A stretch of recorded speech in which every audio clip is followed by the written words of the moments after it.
SIR এর বিরোধিতা এবার পথে Mamata. Special intensive revision NRC আতঙ্কে পরপর আত্মহত্যার অভিযোগ। প্রতিবাদে মঙ্গলবার কলকাতায় মিছিল। মুখ্যমন্ত্রী রেড রোডে আম্বেদকর মূর্তি থেকে জোড়াসাঁকো ঠাকুরবাড়ি পর্যন্ত হাঁটবেন অভিষেক।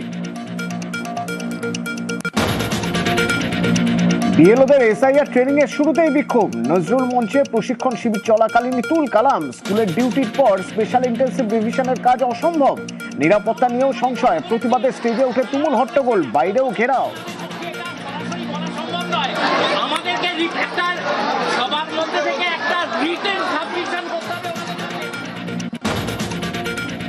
বিএলওদের দাবি দেওয়া নিয়ে কমিশনের চিঠি। মুখ্য নির্বাচনী আধিকারিকের এসআইআর চলাকালীন অন্য কাজে বুথ লেভেল অফিসারদের ব্যবহার নয়। আগে আশ্বাস মিললেও উল্লেখ নেই নির্দেশিকায়।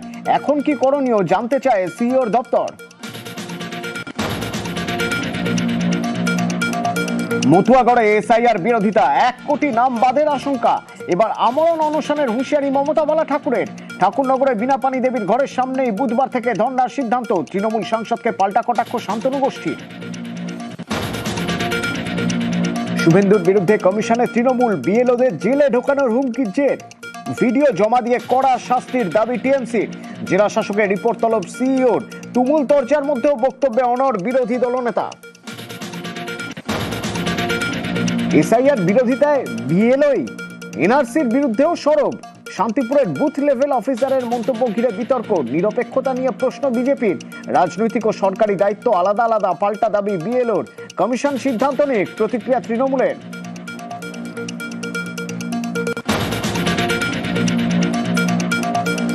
জগন্নাথকে কটাক্ষ অভিষেকের। বাংলায় বিজেপি জিতলে সীমান্তে কাঁটাতার থাকবে না। রানাঘাটের সাংসদের মন্তব্য পদ্ম শিবিরের ভণ্ডামির প্রমাণ। তো তৃণমূলের সর্বভারতীয় সাধারণ সম্পাদকের সাসপেন্ডের দাবিতেও চ্যালেঞ্জ। কাঁটাতারহীন সীমান্ত সওয়ালের পর এবার সাফাই জগন্নাথের। বিজেপি জামানার উন্নয়নেই সত্যি হবে অখণ্ড ভারতের স্বপ্ন। ভবিষ্যতে অঙ্গরাজ্য হতে চাইবে বাংলাদেশ নিজেই, দাবি রানাঘাটের পদ্ম সাংসদের।